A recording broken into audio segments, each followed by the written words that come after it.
Raportimi vjetor i prokurisë së posaçme në Komisionin e Ligjeve u shndrua në një debat të gjerë mbi hetimet më të rëndësishme që po zhvillon SPAK. Deputetët e mazhorancës dhe opozitës kërkuan sqarime nga drejtuesi i institucionit Klodian Braho për disa prej dosjeve me interes të lartë publik. Një pjesë e diskutimeve u përqendrua te hetimi ndaj ish-zëvendës kryeministres Belinda Balluku. Deputetët e opozitës kërkuan të dinin nëse pas akuzave të reja të ngritura në këtë procedim, SPAK do të drejtohet sërish kuvendit me një kërkesë për heqjen e imunitetit. Gjëja më ajo që presim gjithë ne është a do të ketë një kërkesë për heqje e imunitetit mbi bazën e provave dhe akuzave të reja. Unë sot nuk mund të paranjoftoj apo të parashpall një vendimarrje.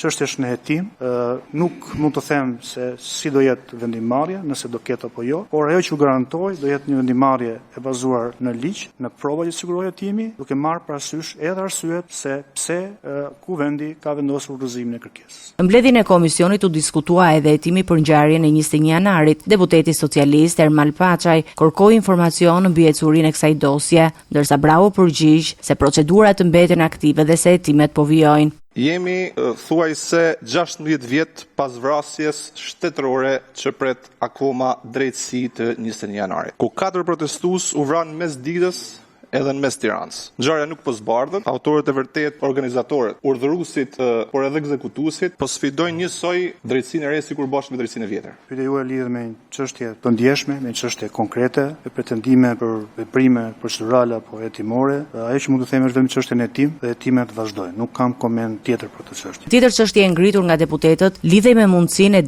dekonspirimit të operacioneve të SPAK gjatë ekzekutimit të masës së sigurisë. Mund të them që po ka patur dhe mund të ketë në hetim procedime konkrete që mund të lidhen me dekonspirimin e hetimit. Madje në disa raste bashkë me ndjekje penale që prokurorët e shtetit kanë bërë për personat e përfshirë në krim organizuar, jo rastësisht aty kanë ngritur dhe akuzë, kanë marrë dhe masa ligjore edhe ndaj punojësve dhe ish punojësve në strukturat shtetërore. Dhe disa prej tyre janë dërguar edhe për gjykim. Në pjesën përmbyllëse të raportimit, Bravo prezantoi edhe bilancin e punës së institucionit gjatë vitit 2025. Sipas të dhënave të SPAK, procedimet e reja për korrupsion kanë shënuar një rritje prej rreth 18% krahasuar me një vit më parë, ndërsa krimi i organizuar po paraqitet gjithnjë më kompleks në mënyrën e organizimit dhe veprimit. Gjatë vitit janë hetuar 261 procedime penale në këtë fushë, me 445 persona të vendosur në hetim, shifra që sipas drejtuesit të SPAK pasqyrojnë sfida në rritje me të cilat përballet institucioni në luftën kundër korrupsionit dhe kriminalitetit të organizuar.